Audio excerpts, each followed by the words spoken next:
ನೋಡಿ, ತಾರಕಕ್ಕೇರಿದ ಚೀನಾ ಹಾಗೆ ಅಮೆರಿಕ ಸುಂಕ ಸಮರ. ಇದು ಚೀನಾ ವಿರುದ್ಧ ಶೇಕಡ 104ರಷ್ಟು ತೆರಿಗೆ ವಿಧಿಸಿದ ಟ್ರಂಪ್ ಶೇಕಡ 104ರಷ್ಟು ತೆರಿಗೆ ಪುಷ್ಟೀಕರಿಸಿದ ವೈಟ್ ಹೌಸ್. ಇದು ಈ ಮೊದಲು ಅಮೆರಿಕ ವಿಧಿಸಿದಷ್ಟೇ ಪ್ರತಿ ತೆರಿಗೆ ಹಾಕಿದ ಚೀನಾ ಪ್ರತಿ ತೆರಿಗೆ ರದ್ದುಪಡಿಸುವಂತೆ ಟ್ರಂಪ್ ಕೂಡ ಎಚ್ಚರಿಕೆಯನ್ನು ಕೊಟ್ಟಿದ್ದಾರೆ. ಆದರೆ ಈ ಟ್ರಂಪ್ ಎಚ್ಚರಿಕೆಗೆ ಚೀನಾ ಬಗ್ಲೇ ಇಲ್ಲ. ಈ ಬಗ್ಗದ ಹಿನ್ನೆಲೆಯಲ್ಲಿ ಈಗ ಶೇಕಡ 104ರಷ್ಟು ಟ್ಯಾಕ್ಸ್ ಅನ್ನು ಈಗ ಚೀನಾಕ್ಕೆ ಅಮೆರಿಕ ವಿಧಿಸಿದೆ. ಟ್ರಂಪ್ ಎರಡನೇ ಸತಿ ಈಗ ಅಮೆರಿಕ ಅಧ್ಯಕ್ಷ ಆದ ನಂತರ ಎಲ್ಲವೂ ಕೂಡ ಬದಲಾವಣೆಯನ್ನ ತರ್ತಾ ಇದ್ದಾರೆ. ಆದ್ರೆ ಸುಂಕ ಸಮರ ಈಗ ತಾರಕಕ್ಕೆ ಏರ್ತಾ ಇದೆ. ಈಗ ಟ್ರಂಪ್ ವಿರುದ್ಧ ಅಮೆರಿಕದಲ್ಲೂ ಕೂಡ ಸಾಕಷ್ಟು ಪ್ರತಿಭಟನೆ ಕೂಡ ಕಂಡು ಬರ್ತಾ ಇದೆ.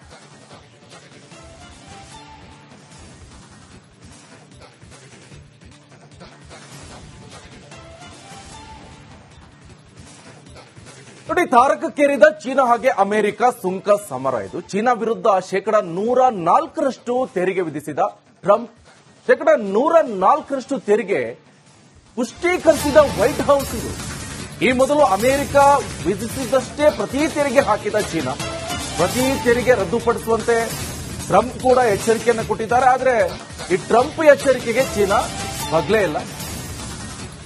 ಈ ಬಗ್ಗದ ಹಿನ್ನೆಲೆಯಲ್ಲಿ ಈಗ ಶೇಕಡ 104ರಷ್ಟು ಟ್ಯಾಕ್ಸ್ ಅನ್ನು ಈಗ ಚೀನಾಕ್ಕೆ ಅಮೆರಿಕ ವಿಧಿಸಿದೆ.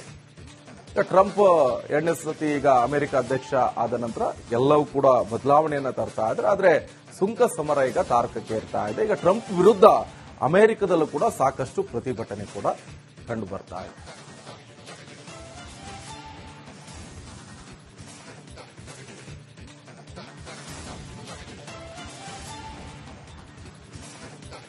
ನೋಡಿ, ತಾರಕಕ್ಕೇರಿದ ಚೀನಾ ಹಾಗೆ ಅಮೆರಿಕ ಸುಂಕ ಸಮರ. ಇದು ಚೀನಾ ವಿರುದ್ಧ ಶೇಕಡ 104ರಷ್ಟು ತೆರಿಗೆ ವಿಧಿಸಿದ ಟ್ರಂಪ್ ಶೇಕಡ 104ರಷ್ಟು ತೆರಿಗೆ ಪುಷ್ಟೀಕರಿಸಿದ ವೈಟ್ ಹೌಸ್. ಇದು ಈ ಮೊದಲು ಅಮೆರಿಕ ವಿಧಿಸಿದಷ್ಟೇ ಪ್ರತಿ ತೆರಿಗೆ ಹಾಕಿದ ಚೀನಾ ಪ್ರತಿ ತೆರಿಗೆ ರದ್ದುಪಡಿಸುವಂತೆ ಟ್ರಂಪ್ ಕೂಡ ಎಚ್ಚರಿಕೆಯನ್ನು ಕೊಟ್ಟಿದ್ದಾರೆ. ಆದರೆ ಈ ಟ್ರಂಪ್ ಎಚ್ಚರಿಕೆಗೆ ಚೀನಾ ಬಗ್ಲೇ ಇಲ್ಲ.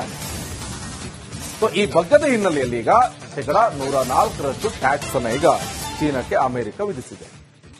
ಟ್ರಂಪ್ ಎರಡನೇ ಸತಿ ಈಗ ಅಮೆರಿಕ ಅಧ್ಯಕ್ಷ ಆದ ನಂತರ ಎಲ್ಲವೂ ಕೂಡ ಬದಲಾವಣೆಯನ್ನ ತರ್ತಾ ಇದ್ದಾರೆ. ಆದ್ರೆ ಸುಂಕ ಸಮರ ಈಗ ತಾರಕಕ್ಕೆ ಏರ್ತಾ ಇದೆ. ಈಗ ಟ್ರಂಪ್ ವಿರುದ್ಧ ಅಮೆರಿಕದಲ್ಲೂ ಕೂಡ ಸಾಕಷ್ಟು ಪ್ರತಿಭಟನೆ ಕೂಡ ಕಂಡು ಬರ್ತಾ ಇದೆ.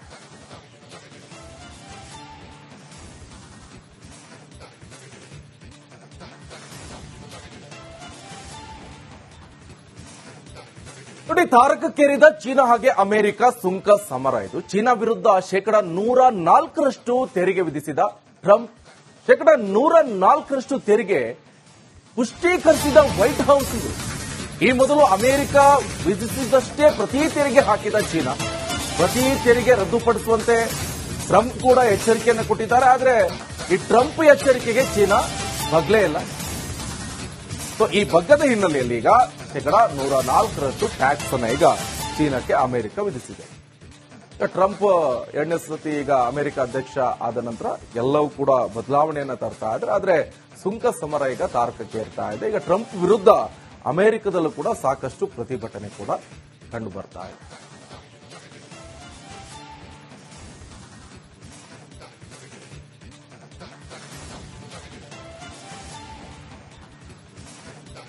ನೋಡಿ, ತಾರಕಕ್ಕೇರಿದ ಚೀನಾ ಹಾಗೆ ಅಮೆರಿಕ ಸುಂಕ ಸಮರ. ಇದು ಚೀನಾ ವಿರುದ್ಧ ಶೇಕಡ 104ರಷ್ಟು ತೆರಿಗೆ ವಿಧಿಸಿದ ಟ್ರಂಪ್ ಶೇಕಡ 104ರಷ್ಟು ತೆರಿಗೆ ಪುಷ್ಟೀಕರಿಸಿದ ವೈಟ್ ಹೌಸ್. ಇದು ಈ ಮೊದಲು ಅಮೆರಿಕ ವಿಧಿಸಿದಷ್ಟೇ ಪ್ರತಿ ತೆರಿಗೆ ಹಾಕಿದ ಚೀನಾ ಪ್ರತಿ ತೆರಿಗೆ ರದ್ದುಪಡಿಸುವಂತೆ ಟ್ರಂಪ್ ಕೂಡ ಎಚ್ಚರಿಕೆಯನ್ನು ಕೊಟ್ಟಿದ್ದಾರೆ. ಆದರೆ ಈ ಟ್ರಂಪ್ ಎಚ್ಚರಿಕೆಗೆ ಚೀನಾ ಬಗ್ಲೇ ಇಲ್ಲ.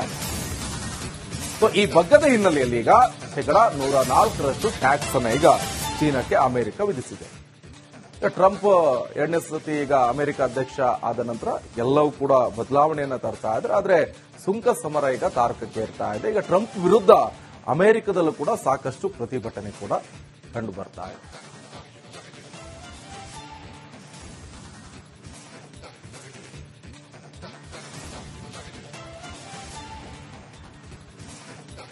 ನೋಡಿ, ತಾರಕಕ್ಕೇರಿದ ಚೀನಾ ಹಾಗೆ ಅಮೆರಿಕ ಸುಂಕ ಸಮರ. ಇದು ಚೀನಾ ವಿರುದ್ಧ ಶೇಕಡ 104ರಷ್ಟು ತೆರಿಗೆ ವಿಧಿಸಿದ ಟ್ರಂಪ್ ಶೇಕಡ 104ರಷ್ಟು ತೆರಿಗೆ ಪುಷ್ಟೀಕರಿಸಿದ ವೈಟ್ ಹೌಸ್. ಇದು ಈ ಮೊದಲು ಅಮೆರಿಕ ವಿಧಿಸಿದಷ್ಟೇ ಪ್ರತಿ ತೆರಿಗೆ ಹಾಕಿದ ಚೀನಾ ಪ್ರತಿ ತೆರಿಗೆ ರದ್ದುಪಡಿಸುವಂತೆ ಟ್ರಂಪ್ ಕೂಡ ಎಚ್ಚರಿಕೆಯನ್ನು ಕೊಟ್ಟಿದ್ದಾರೆ. ಆದರೆ ಈ ಟ್ರಂಪ್ ಎಚ್ಚರಿಕೆಗೆ ಚೀನಾ ಬಗ್ಲೇ ಇಲ್ಲ.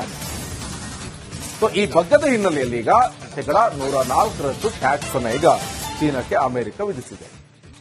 ಟ್ರಂಪ್ 2ನೇ ಸತಿ ಈಗ ಅಮೆರಿಕ ಅಧ್ಯಕ್ಷ ಆದ ನಂತರ ಎಲ್ಲವೂ ಕೂಡ ಬದಲಾವಣೆಯನ್ನ ತರ್ತಾ ಇದ್ದಾರೆ. ಆದ್ರೆ ಸುಂಕ ಸಮರ ಈಗ ತಾರಕಕ್ಕೆ ಏರ್ತಾ ಇದೆ. ಈಗ ಟ್ರಂಪ್ ವಿರುದ್ಧ ಅಮೆರಿಕದಲ್ಲೂ ಕೂಡ ಸಾಕಷ್ಟು ಪ್ರತಿಭಟನೆ ಕೂಡ ಕಂಡು ಬರ್ತಾ ಇದೆ.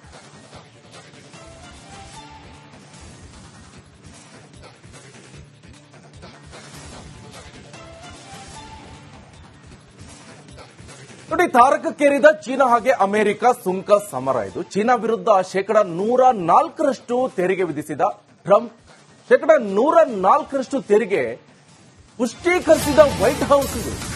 ಈ ಮೊದಲು ಅಮೆರಿಕ ವಿಧಿಸಿದಷ್ಟೇ ಪ್ರತಿ ತೆರಿಗೆ ಹಾಕಿದ ಚೀನಾ ಪ್ರತಿ ತೆರಿಗೆ ರದ್ದುಪಡಿಸುವಂತೆ ಟ್ರಂಪ್ ಕೂಡ ಎಚ್ಚರಿಕೆಯನ್ನು ಕೊಟ್ಟಿದ್ದಾರೆ. ಆದರೆ ಈ ಟ್ರಂಪ್ ಎಚ್ಚರಿಕೆಗೆ ಚೀನಾ ಬಗ್ಲೇ ಇಲ್ಲ.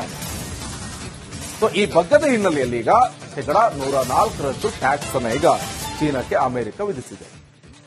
ಟ್ರಂಪ್ 2ನೇ ಸತಿ ಈಗ ಅಮೆರಿಕ ಅಧ್ಯಕ್ಷ ಆದ ನಂತರ ಎಲ್ಲವೂ ಕೂಡ ಬದಲಾವಣೆಯನ್ನ ತರ್ತಾ ಇದ್ದಾರೆ. ಆದ್ರೆ ಸುಂಕ ಸಮರ ಈಗ ತಾರಕಕ್ಕೆ ಏರ್ತಾ ಇದೆ. ಈಗ ಟ್ರಂಪ್ ವಿರುದ್ಧ ಅಮೆರಿಕದಲ್ಲೂ ಕೂಡ ಸಾಕಷ್ಟು ಪ್ರತಿಭಟನೆ ಕೂಡ ಕಂಡು ಬರ್ತಾ ಇದೆ.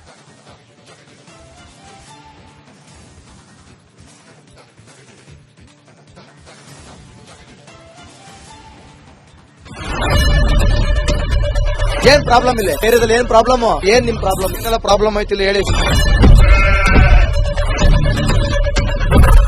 ಏನ್ರಿ ನಿಮ್ ಪ್ರಾಬ್ಲಮ್? ಏನ್ ನಿಮ್ ಪ್ರಾಬ್ಲಮ್ ಅಂತ ಹೇಳಿ. ಯಾರಪ್ಪ ನಗರಕ್ಕೆ? ಗಾಂಧಿನಗರ, ದಾಸರಹಳ್ಳಿ, ರಾಜರಾಜೇಶ್ವರಿ ನಗರ, ಚಾಮರಾಜಪೇಟೆ, ಹುಬ್ಬಳ್ಳಿ, ಚನ್ನಮರುತ್ತದ, ಮೈಸೂರಿಗೆ ಬಂದಿರೋದು. ಬ್ಯಾಡಗಿ ತಾಲೂಕಿಗೆ ನಾವು ಬಂದಿವ್ರಿ. ಸರ್ ಹೇಳಿ ಸರ್, ಏನ್ ಪ್ರಾಬ್ಲಮ್? ನಿಮ್ ಎಮ್ಎಲ್ಎ ಹೆಂಗೆ? ಏನೆಲ್ಲ ಸಮಸ್ಯೆಗಳು? ಏನ್ ಕಥೆ ಇಲ್ಲಿ ಬಂತ? ಅಯ್ಯಪ್ಪ ಯಾವತ್ತೂ ಬಂದಿಲ್ಲ. 2 months ಇಂದ ನೀರಿಲ್ಲ. ಟ್ಯಾಂಕರ್ ಬರ್ಬೇಕಾದ್ರೆ ರೋಡ್ ಸರಿ ಇಲ್ಲ. ಯಾರತ್ರ ಹೋಗಿ ಹೇಳೋದಕ್ಕೆ ನಮ್ಗೆ ಯಾರು ಇಲ್ಲ. ಕಿತ್ತೋದ್ರೆ ಏನು ಅಲ್ಲ ಹಾಳಾಗೋದ್ರು ಇದು ಯಾರು ನೋಡರೇ ಗತಿ ಇಲ್ಲ. ನಾವಿದ್ದೀವಿ ಅಂತಾರೆ. ಇವಾಗ ಯಾರು ಎಮ್ಎಲ್ಎ ಮಗ ಒಂದ್ ದಿವಸನೂ ಬಂದಿಲ್ಲ. ಫುಲ್ ಸ್ಟ್ಯಾಂಡರ್ಡ್ ಲಕ್ಸುರಿಯಸ್ ಬೆಡ್ರೂಮ್ ಐತ್ರಿ ಅದು. Taj West End tradition blue. Meeting ನಿಮ್ದು ಮೀಟಿಂಗ್ ಇಲ್ಲಿ ಮಾಡ್ರಿ. ಇಷ್ಟು ವರ್ಷ ಆಯ್ತು, ಇದಕ್ಕೆಲ್ಲ ಯಾರು ಸರ್ ಜವಾಬ್ದಾರಿ? 200 ರೂಪಾಯಿ ಬ್ಯಾಂಕ್ ಹೋಗ್ತೀನಿ ಬರ್ತಾ ಇದ್ದೀನಿ. ಬ್ಯಾಂಕಿಗೆ ಹೋಗ್ತೀರಿ ಬರ್ತೀರಿ 2,000 ಮಾತ್ರ ಬರ್ತಾ ಇಲ್ಲ. 200 ನಂದೇ ಹೊಂಟೈತು. ನಿಲ್ ಮೇಲೆ ಭಾರಿ ಐಟ್ ಅದಲ್ಲ ಮಾರ. ಮೇಡಮ್ ಬರಲ್ಲ ಕಣ್ರಿ ಸರ್. ರಾತ್ರಿ 1 ಗಂಟೆವರೆಗೂ ಎಣ್ಣೆ ಅಂಗಡಿ ತೆಗಿಬೇಕಾದ್ರೆ ಬೆಳಿಗ್ಗೆ 4 ಗಂಟೆವರೆಗೂ ತೆಗಿಬೋದಲ್ಲ. ಮಗನೂ ನೋಡಲ್ಲ, ಯಾರು ನೋಡಲ್ಲ. ನಾನು ಒಬ್ಬಳು ನೋಡ್ಕೊಂತೀರಜ್ಜ. ಮೊಮ್ಮಕ್ಕಳಿಗೆ ಅಮ್ಮ ಅಪ್ಪ ಇಲ್ಲ, ಅವರು ನೋಡಿ ಬರ್ತಾ ಇದೀವಿ. ದೇವ್ರು ಬಿಟ್ಟಂಗೆ ಆಗುತ್ತೆ.